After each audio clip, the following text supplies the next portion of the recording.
Hello student, ओबीजी की class मैंने start की है। तो ओबीजी की क्लास में सबसे पहले हम पढ़ेंगे आपका मेंस्ट्रुअल डिसऑर्डर। अगर अभी तक चैनल को सब्सक्राइब नहीं किए हो तो सब्सक्राइब कर लो और बेल आइकन पर क्लिक कर लो, जिससे जब भी मैं न्यू वीडियो अपलोड करूं आपको नोटिफिकेशन आ जाए। और ओबीजी की कौन से टॉपिक पे आपको क्लास चाहिए उसके लिए भी आप मुझे कमेंट करिएगा, मैं उस टॉपिक की क्लास ले लूंगी। और दूसरी चीज, अगर आपको इसका नोट्स चाहिए तो आप मुझे कमेंट करिए, मैं पीडीएफ लिंक आपको सेंड कर दूंगी।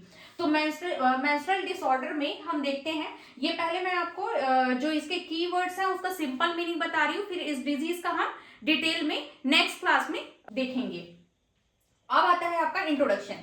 The menstrual disorder is a irregular condition in women's menstrual cycle. ठीक है, वुमेन्स का जो मेंस्ट्रुअल साइकिल होता है, ठीक है, वो क्या होता है, इररेगुलर कंडीशन में चला जाता है। ठीक है, जो आप मेंस्ट्रुअल साइकिल आप पढ़े होंगे, आप 12th में भी पढ़े होंगे।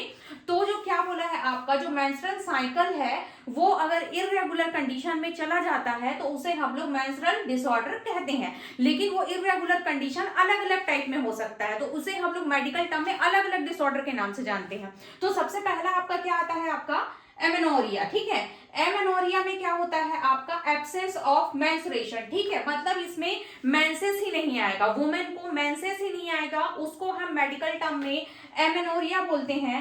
नेक्स्ट है आपका डेस्मेनोरिया। ठीक है, डेस्मेनोरिया क्या होता है, आपका पेनफुल मेंस्ट्रुएशन। ठीक है, मेंस्ट्रुएशन के टाइम में, मेंस्ट्रुएशन साइकिल के टाइम में जो वुमेन है उसे पेन होगा, तो उसे हम लोग बोलते हैं आपका डिस्मेनोरिया। फिर आता है आपका मेनोरेजिया। मेनोरेजिया क्या होता है, excessive vaginal bleeding eight normal intervals. ठीक है, जब क्या होता है नॉर्मल इंटरवल्स के टाइम में, मतलब क्या बोला है, जैसे 28 डेज का साइकिल कंप्लीट हो गया तो उस इंटरवल के टाइम में जो ब्लीडिंग होती है वो बहुत ज्यादा एक्सेसिव हो जाती है, तो उसको हम लोग बोलते हैं आपका मेनोरेजिया। फिर आता है आपका मेट्रोरेजिया। मेट्रोरेजिया में क्या होता है, आपका abnormal uterine bleeding between regular menstrual period that happen unexpected time. ठीक है, इसमें क्या होता है, यूट्राइन ब्लीडिंग जो होगी वो आपका एबनॉर्मल होगा। ये एबनॉर्मल कब होगा, आपका अनएक्सपेक्टेड टाइम, मतलब जो वुमेन है वो एक्सपेक्ट ही नहीं कर पाएगी कि उसको कब ये ब्लीडिंग हो रही है और वो ब्लीडिंग एबनॉर्मल होगी,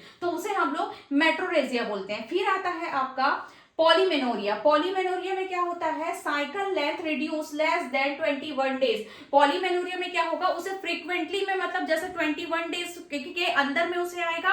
हो सकता है कि उसका जो इंटरवल पीरियड है वो पूरा प्रॉपरली कंप्लीट नहीं हुआ है, मतलब आया 2 दिन आया, फिर रुक गया, फिर इंटरवल हुआ और उसके बाद फिर कुछ दिन के बाद आया, तो वो आपका 21 डेज के अंदर ही उसके साइकिल लेंथ जो होते हैं वो फ्रीक्वेंटली 2 से 3 बार हो जाते हैं, तो उसे हम लोग पॉलीमेनोरिया बोलते हैं। फिर आता है आपका ओलिगोमेनोरिया। ओलिगोमेनोरिया में क्या होता है, cycle length increase more than 35 days. ठीक है, साइकिल का जो लेंथ होगा वो 35 डेज से ज्यादा हो जाएगा, तो उसे हम लोग क्या बोलेंगे, आपका ओलिगोमेनोरिया। ठीक है, अब ये जो मैंने क्लासिफिकेशन बताया है इसका हमारा डिटेल में वीडियो मेरे यूट्यूब पे है, आप जाके उसमें चेक कर सकते हैं। और अगर आपको इसका नोट्स चाहिए तो भी मुझे कमेंट करिएगा, मैं आपको नोट्स पीडीएफ लिंक सेंड कर दूंगी। कोई भी डाउट होता है तो आप मुझे कमेंट कर सकते हैं और मुझे इंस्टाग्राम में भी फॉलो करिए। Thank you.